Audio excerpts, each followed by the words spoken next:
में जिस तरीके से इन लोगों ने शुरू दिन से ये केस लड़ा, और बड़ी पीटीआई पाकिस्तान की वाहिद जमात है जो प्रॉपर पब्लिक फंडिंग करती है। पीटीआई के अलावा कोई और सियासी जमात फंडिंग नहीं करती, बाकियों ने सेठ रखे हुए हैं। हम ये जो केस था ये 2008 और 2013 के दरमियान की फंडिंग का था। तकरीबन हमने 3.5-4 अरब रुपया उसमें फंडिंग की, जिसमें ज़्यादा हिस्सा जो था वो ओवरसीज़ पाकिस्तानीज़ का है। मुझे समझ नहीं आती कि पीएमएलएन, पीपल्स पार्टी, जेयूआई, इन्होंने ओवरसीज़ पाकिस्तानीज़ को अपना दुश्मन क्यों डिक्लेयर कर रखा है। हम ओवरसीज़ पाकिस्तानीज़ को पाकिस्तान की मईशत की रीढ़ की हड्डी समझते हैं, और हम बता दें हम अब भी ओवरसीज़ पाकिस्तानीज़ पर ही रिलाय करेंगे अपनी फंडिंग के लिए। अभी नामंजूर.com तहरीक के लिए हमने फंडिंग की है। 5-6 दिनों में हमें 47 करोड़ रुपया इकट्ठा हुआ है, और उसमें से आधा जो है वो फॉरेन ओवरसीज़ पाकिस्तानीज़ जो हैं उन्होंने दिया है। लिहाजा ये जो फंडिंग है ये भी ओवरसीज़ पाकिस्तानीज़ की थी। मैं आपको बताऊं नटशेल में केस क्या था। केस ये था कि 2 हिस्से थे केस के। पहला हिस्सा था कि क्या ये केस फॉरेन फंडिंग का है। पहले दिन से सब ने जो पीटीआई का मौक़िफ़ था कि फॉरेन फंडिंग नहीं है।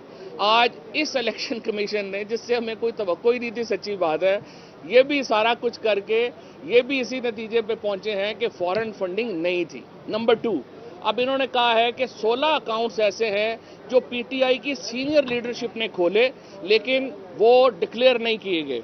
हमारा मौक़िफ़ पहले दिन से ये है कि वो पीटीआई या इमरान खान ने वो केसेस जो हैं, वो जो अकाउंट्स हैं वो नहीं खोले थे।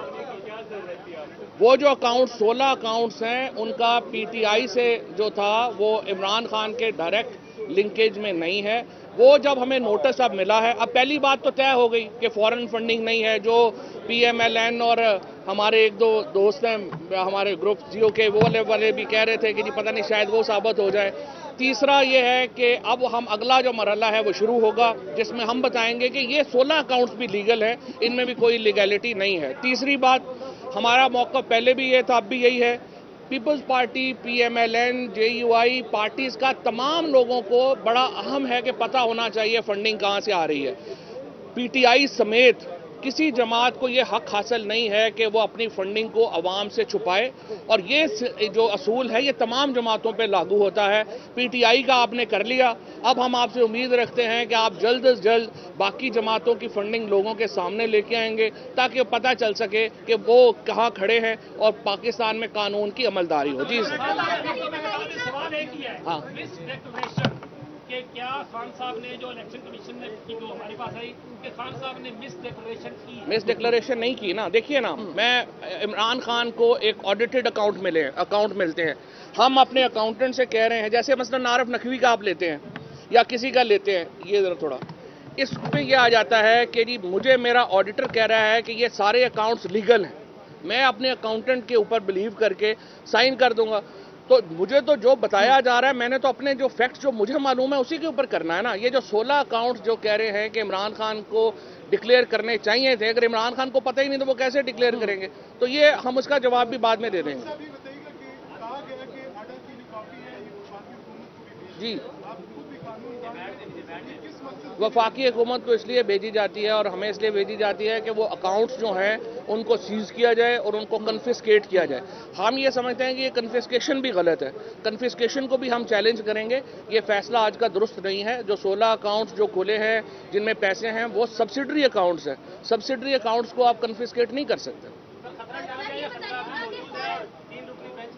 खतरा सियासी जमातों को सिर्फ एक होता है और वो ये होता है कि वो अवाम में अपनी पॉपुलैरिटी खो दें। ये खतरा पीएमएलएन और पीपल्स पार्टी को है जो आज अवाम में निकल, बेचारे बर्गर तो बाहर खड़े होकर खा नहीं सकते, बाकी उन्होंने क्या सियासत करनी है।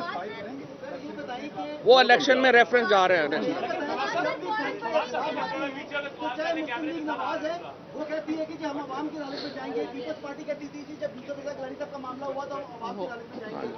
आज पीटीआई में वही बात कर रही है, तो पीटीआई में तो फर्क होना चाहिए था। वो फैसले को नहीं तो जो रेमेडी है वो चलेगी। हाँ, यही कहा आप, मेरा ख्याल आए लेट है, आपने सुना नहीं। जी,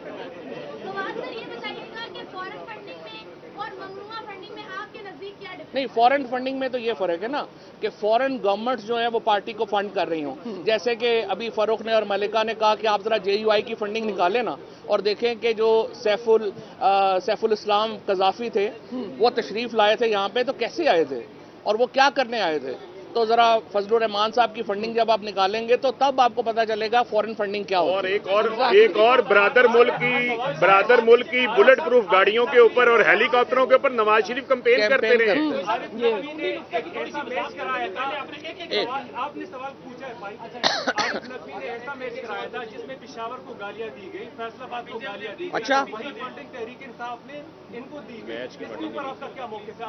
अच्छा, पहली बात तो यह है कि ये जो मैच की तो फंडिंग ही नहीं थी, ना ही वो फंडिंग यहाँ पे आई, वो डिनर की फंडिंग थी। डिनर का कोई जो है वो ऐसा इशू नहीं था। अब मुझे नहीं पता कि ये किसने कहा कि आपको गालियां दी गई, गालियां देकर थोड़ा फंडिंग दी जाती है। जी हाँ, आपने कहा कि जो ऑडिट करके एक दस्तावेज खान साहब को देगी उसमें अगर कुछ तफसीलात होंगी तो जाहिर है इतनी डिटेल से नहीं पड़ी होंगी, लेकिन साइन तो उन्होंने किए ना। नहीं सही, देखिए कानून क्या फंड्स आते हैं, पहले डिक्लेरेशन आती है। जैसे यहाँ पे डिक्लेरेशन आई इलेक्शन कमीशन में, आरिफ नकवी साहब ने फॉर एग्जांपल फंड किया तो उन्होंने इलेक्शन कमीशन में भी अपना एफिडेविट दिया, उन्होंने ब्रिटिश लॉ में भी अपना एफिडेविट दिया कि ये कानून के मुताबिक है।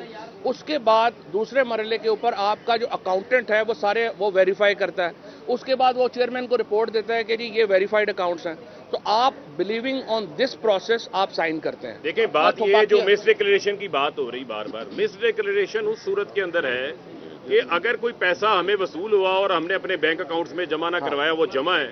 इसके अलावा जो पॉलिटिकल पार्टी आर्डर 2002 की शिक नंबर 13 है, वो ये डिमांड करती है कि आपने अपनी आमदन, अखराजात, असासे और जो वाजिबात हैं उसकी ऑडिटेड रिपोर्ट जमा करवानी है। वो ऑडिटेड रिपोर्ट उसी कानून के मुताबिक जो है वो खान साहब ने सर्टिफाई करके जमा करवाई है। यहाँ कुछ ऐसा नहीं हुआ कि इमरान खान का कोई जाती अकाउंट है जिस तरह नवाज शरीफ के अकाउंट में मिस डिक्लेरेशन थी, या इमरान खान के किसी पर्सनल अकाउंट के अंदर किसी किस्म की कोई मिस डिक्लेरेशन नहीं है। इसको कानून की नजर में उस तनाजुर से भी नहीं देखा जा सकता जिस तरीके का एक तासुर बनाया जा रहा है। और इसके अलावा सुन लें ये जो फैसला है जो मिस डिक्लेरेशन वाला भी है, इसको भी हम चैलेंज करने जा रहे हैं। और जो पैसा आरिफ नकवी की तरफ से आया है वो पाकिस्तानियों ने दिया है, उन पाकिस्तानियों का रिकॉर्ड भी मौजूद है, आरिफ नकवी का एफिडेविट भी मौजूद है। और इसी के साथ साथ ये भी मैं आपको बताता चलूं, बड़ा इंपॉर्टेंट है, ये जो 16 अकाउंट्स की बात की जा रही है, इन 16 अकाउंट्स में कोई PTI लाहौर का अकाउंट है, कोई PTI बलूचिस्तान का अकाउंट है, जिनमें कोई बड़ी ट्रांजैक्शंस में नहीं हुई। तो लिहाजा ये एक खोखला फैसला है। बताता हूँ, ममनुआ की जो डेफिनेशन है वो ये है कि आपने फॉर एग्जांपल फॉरेन पाकिस्तानियों से लिए 16 अकाउंट्स जो हैं जो डिक्लेरेशन में जो किया, जैसे अभी सरदार साहब ने कहा है आप दस्तखत करते हैं best of your knowledge and belief, वो जब नॉलेज एंड बिलीफ आ गया तो आपने कर दिए। दूसरी बात ये है, देखिए आप सब लोग जो पाकिस्तान में लोग देख रहे हैं ये बेवकूफ़ नहीं है। कोई भी बंदा जिसने इलीगल फंडिंग करनी है वो बैंक के थ्रू नहीं करता। For example Osama bin Laden ने जो पैसे नवाज शरीफ को दिए थे वो बैंक के थ्रू नहीं दिए थे, वो बैगों में पैसे भर के दिए थे। अगर आपने इलीगल फंडिंग करनी है वो लोग डॉलरों में बैगों में भर के देते हैं। हम ये काम नहीं करते, ये काम जरदारी साहब का, नवाज शरीफ का, इन लोगों का रहा है। बहरहाल एक और कामयाबी है आज पाकिस्तान तहरीक इंसाफ की, अल्हम्दुलिल्लाह एक और जो इन्होंने हवा बनाया था वो निकल गया। अब मैं अब भी कहता हूँ ये छोड़ दें, राइट लेफ्ट छोड़ दें, इलेक्शनों में चलें। अगर किसी में दम है तो let the people of Pakistan decide, Pakistan के अवाम को फैसला करने दें हुकूमत किसका हक है। ये रोने धोने से कुछ नहीं होना। और पॉलिटिकल पार्टी 2002 में एक और टेक्निकल आप समझते हैं कि ये फैसला हतमी है, इसका फॉरेन फंडिंग केस का जो अकबर एस बाबर की थी, अकबर एस बाबर का इजी लोड तो हलाल नहीं ना हुआ। वो तो सुनने ना, नून लीग के तो पैसे ही मर गए हैं ना इस हवाले से। अकबर एस बाबर की तो बैड इन्वेस्टमेंट है। और एक और टेक्निकल नुक्ता बताना चाहता हूं आपको, जो पॉलिटिकल पार्टी ऑर्डर 2002 है, पॉलिटिकल पार्टी ऑर्डर 2002 के अंदर मल्टीनेशनल का जिक्र है, किसी फॉरेन कंपनी का जिक्र नहीं है। तो वुल्टन को जो है, वुल्टन के जरिए पैसे सिर्फ आए और बैंकिंग अकाउंट में आए, उस कंपनी का पॉलिटिकल पार्टी, एक मिनट रुक जाए, पॉलिटिकल पार्टी ऑर्डर 2002 को वादे तौर पे पढ़ लें, वादे तौर पे पढ़ लें, उसमें किसी किस्म की फॉरेन कंपनी का जिक्र नहीं है, पाकिस्तान के अंदर प्राइवेट कंपनी का जिक्र है, लिहाजा वो भी एक नुक्ता है जिसको हम चैलेंज करेंगे हाई कोर्ट के अंदर। मुबारक हो पीटीआई वालों को।